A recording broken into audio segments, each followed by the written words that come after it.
to my channel. My name's Elise and I am in recovery from anorexia.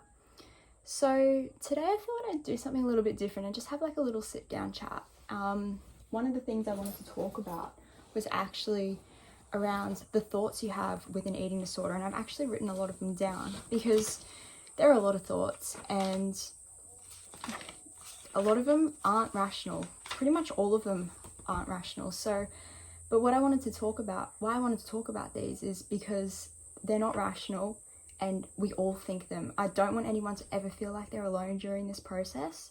And so I thought I'd have a little chat around some of the thoughts I've had, and I know that other people have had. I actually put a question box on my Instagram to see some of the thoughts everyone was having, because we all have them and you're not alone. So before I get into them, I'm gonna go have some lunch and I will chat to you after. So I want you to come have some food with me, if it's lunch, if it's a snack, and we can eat together and we'll chat after.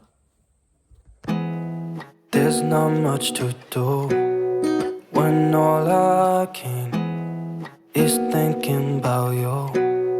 Not doing well, don't know where you are, 'cause you're not here. It's been way too long. If I could lay down beside you, I would. When nothing really matters, that's all I wanna do.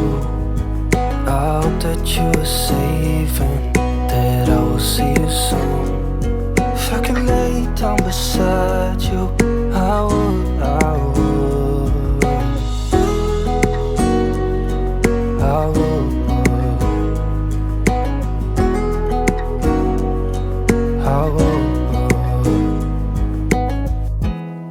We talk on the phone every night.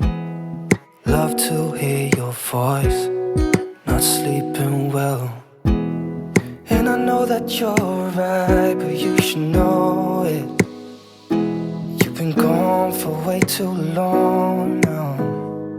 If I could lay down beside you, I would. So back to irrational thoughts. I actually wrote a lot of them down, and I wrote some of the ones you guys suggested as well about I just, thoughts that you have when you have an eating disorder that are actually really irrational, and maybe some ways to help overcome those thoughts, but also so you don't feel alone. So one of the really big ones for me was like hand creams and lip balms, thinking that they're gonna have calories in them if I use them. So someone's really noisy. So I stopped using them. Because I'm scared there's gonna be a calorie in there, but you don't even ingest it. I'm worried about it being on my hands or something, and that is so irrational. You're not gonna get a calorie from lip balm or anything like that. It's just irrational. But I know I'm not the only one who thinks like that. Sleeping a certain way was another one. I had to lie like on my side a certain way because I thought it would help my digestion and speed up my metabolism. Again, you sleep how you're comfortable. Getting sleep is going to help your metabolism more than anything, so make sure you get adequate sleep. My body changing after one meal, like having some biscuits or having like a full-size meal with juice and cake and everything, thinking that that is what's going to make me gain the extra so many grams, so many kilos, whatever, thinking that one meal can change you overnight, and it doesn't. It just doesn't work that way. Another big one is that carbs are bad, or carbs are, evil. Carbs are essential for your health. I used to be a dietitian, which I might go into the story if you're interested in. Carbs are essential for you. They're essential for your brain function. Your brain uses a lot of energy. We need carbs to live. We need carbs to have energy. So carbs aren't the enemy here. Our eating disorder is. Another big one was wasting calories on food. So if you eat a food and you didn't enjoy it as much as you thought you would, you feel like you've wasted calories. Like, oh, I could have had something else I might enjoy more. I found that was a really big one as well. Having to finish everything on your plate. So when you're following a meal plan and you're still in the early stages of recovery, I think it is important that you finish everything on your plate. But as you go over time, like, when you're fully into your recovery and you start to listen to your hunger signals when you have them, you lose this pressure to eat everything on the plate because you know your next meal is coming. But definitely if you're following a meal plan, still finish everything on your plate. caring about how much others eat is another big one, because I find myself always watching and making sure everyone else finishes their food because I have to finish mine. But in actual fact, my body doesn't care if so-and-so has finished their food. That's for them to deal with. Yes, it can be really hard to be around people when you have to eat everything on your plate, but at the end of the day, your body doesn't care if they're finishing their food. It only cares if you are. Another one is everybody watching what I eat and obsessing over how I look. We're the only ones who do that. I mean, of course, you've got your treatment team who monitor your progress, but at the end of the day, no one really cares what you look like, and no one, like, people want to see you eat if you've got an eating disorder, but they're not obsessively watching you. That's just something we are so fixated on. We think everyone is watching us, but it's not true. Only eating with certain cutlery or certain bowls and stuff. Again, that comes into the habits thing. I know I do this a lot. I have like a special teaspoon I use for breakfast, but it's kind of like a motivational teaspoon or like a spoon.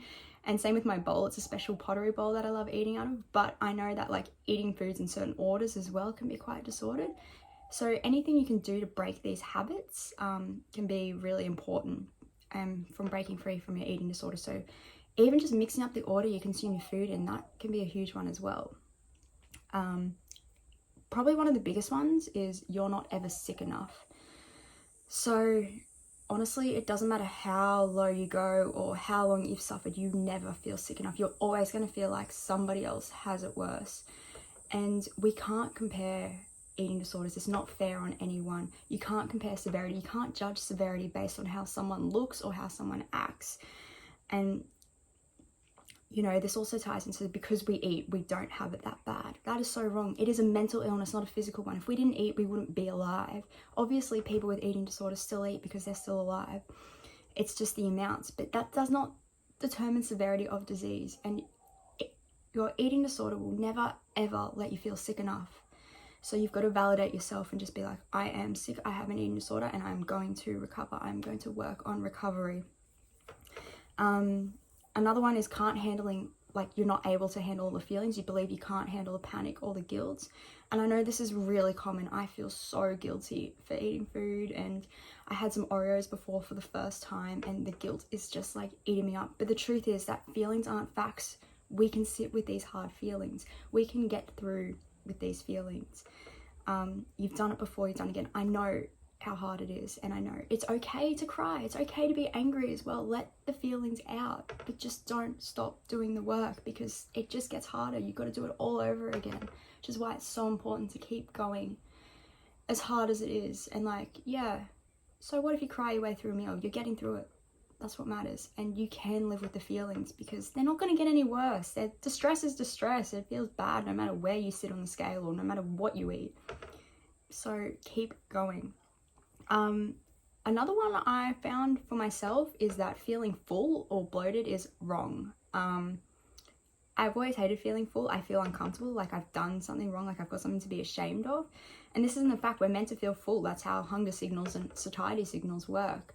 It's normal to feel full after eating, and it's normal to be a little more bloated at the end of the day after consuming food.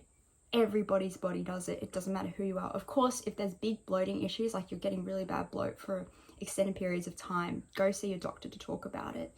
But bloating is a normal thing to happen after eating food for everyone, and it's okay if it happens to you. And especially when you're in the early stages of recovery and your digestive system isn't working as effectively as it will when you're recovered,